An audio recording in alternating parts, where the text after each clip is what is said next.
بسم الله الرحمن الرحيم الحمد لله رب العالمين والصلاة والسلام على سيدنا محمد وعلى آله وصحبه وسلم الحمد لله إلى بها مهله سيد الله سعتين أو مدرس وما الله سعتين دمانتد وحنا ما انتقب صومي كلن كي لبعض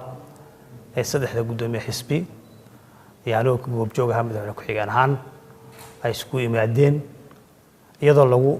لفجوري عمل جوه هذا سيد دور شوين كسومالان runtii dib u dhac badan naga dhacay oo aakhirkii ay odayaal muxtarimiin ah oo Soomaaliland ay saxil qaameen iyaguna dhankooda saxil qaameen isla markaana soo jeediyeen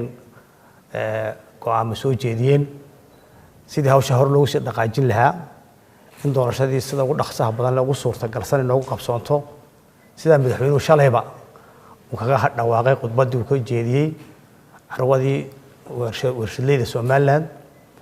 waxaan maantana mar labaad oo balantii labaad ahayd markaan isku noqonay aan ku heshiinay inaan muddo loo baahan yahay sidii hawsha loo fulin lahaa ee xeerkii iyo xalkii la isku cunsiin lahaa hawshaas mid dhalow noqon lahayd in muddo kooban oo ilaa bisha dambe 10keeda ah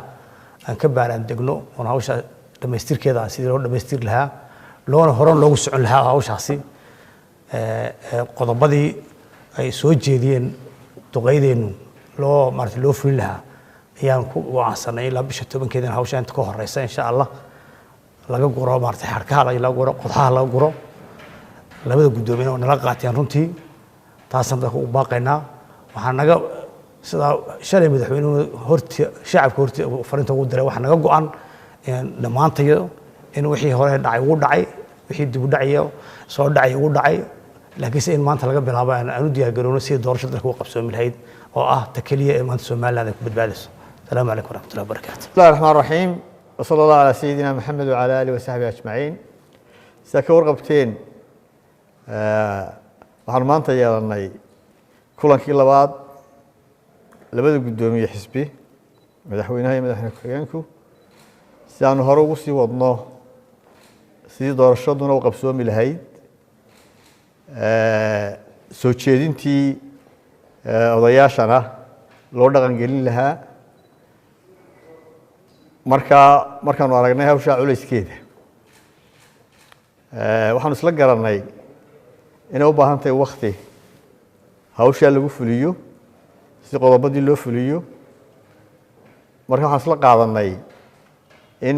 ilaa bisha 10keeda January 10keeda hawshaas la siiyo waqti xukuumadda iyo xisbigeeda iyo madaxweynaha marka waqtiga ay u baahan tahay waan la qaadanay ilaa bisha 10keeda in hawsha la guda galo la soo ururiyo la soo afjaro insha Allah marka waxaan u sheegaynaa ummadda iyo shacbiga Soomaaliland iyo cidda danaynaysa arrimaha doorashada Soomaaliland